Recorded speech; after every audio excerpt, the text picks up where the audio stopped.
कार्तिक महामहत्तम अध्याय 26। हरे कृष्णा, राधे राधे।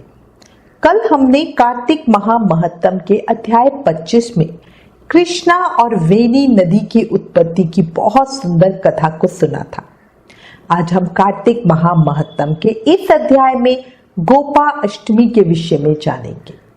शुरू करते हैं। कार्तिक मास महत्तम का 26वां अध्याय। श्री विष्णु की कृपा से आज तुमको हम रहे बताए।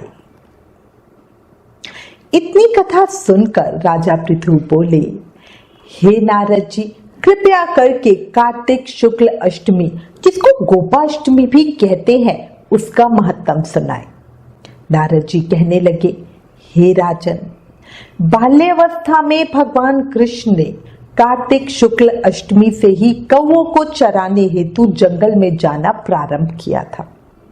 इसलिए यह अष्टमी गोपाष्टमी कहलाती है। इस दिन सब कामनाओं को पूर्ण करने के लिए गौओं का पूजन करना चाहिए। तदंतर गौ की प्रदक्षिणा करके गौ के पीछे पीछे कुछ दूर तक चलना चाहिए। श्री कृष्ण जी की परम प्रिया श्री राधा जी के नाम से विख्यात राधा कुंड में स्नान करके जो इस दिन श्री कृष्ण का पूजन करता है, उसके सब पाप नष्ट हो जाते हैं। गोपा अष्टमी के दिन की महिमा का वर्णन करते हुए नारद जी आगे बोले, इस दिन सायकाल गौधूली के समय गौओं के पीछे पीछे चलने से सैकड़ों जन्मों के पाप दूर हो जाते हैं। इस दिन गौओं का दान करने से असंख्य गौओं के दान का फल मिलता है और गौओं की सेवा करने से परम पद की प्राप्ति होती है। यदि संयोगवश इस दिन सायकाल के समय श्रावण नक्षत्र हो तो वह जयंती योग होता है। जयंती योग युक्त गोपा अष्टमी को स्नान दान आदि करने से मनुष्य निश्चय ही मोक्ष को प्राप्त करता है, इसमें संदेह नहीं है। राजा पृथु ने आगे कहा, हे मुनि श्रेष्ठ, मैं व्रतों में उत्तम मासोपवास व्रत का वर्णन सुनना चाहता हूँ। साथ ही उसकी विधि एवं यथोचित फल को भी श्रवण करना चाहता हूँ, कृपया बताएं।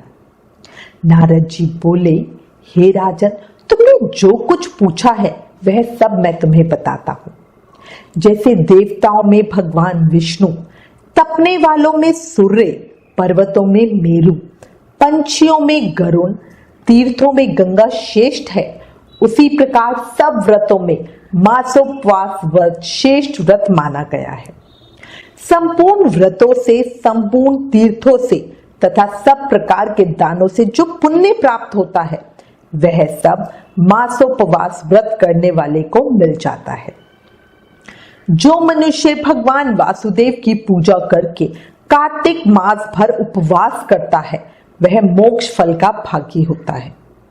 स्त्री, पुरुष, विधवा, जो कोई भी इस व्रत को करे, पूर्ण भक्ति के साथ इंद्रियों को काबू में रखते हुए दिन रात श्री विष्णु जी के नामों का कीर्तन करते रहे, भक्ति पूर्वक श्री विष्णु की स्तुति करें, झूठ ना बोले, संपूर्ण जीवों पर दया करें, अंतकरण की वृत्तियों को अशांत ना होने दे, हिंसा त्याग दे, सोए हो या बैठे श्री वासुदेव का कीर्तन करते रहे, फूल, माला, गंध, धूप, चंदन, वस्त्र, आभूषण और वाद आदि के द्वारा भगवान विष्णु को संतुष्ट करें।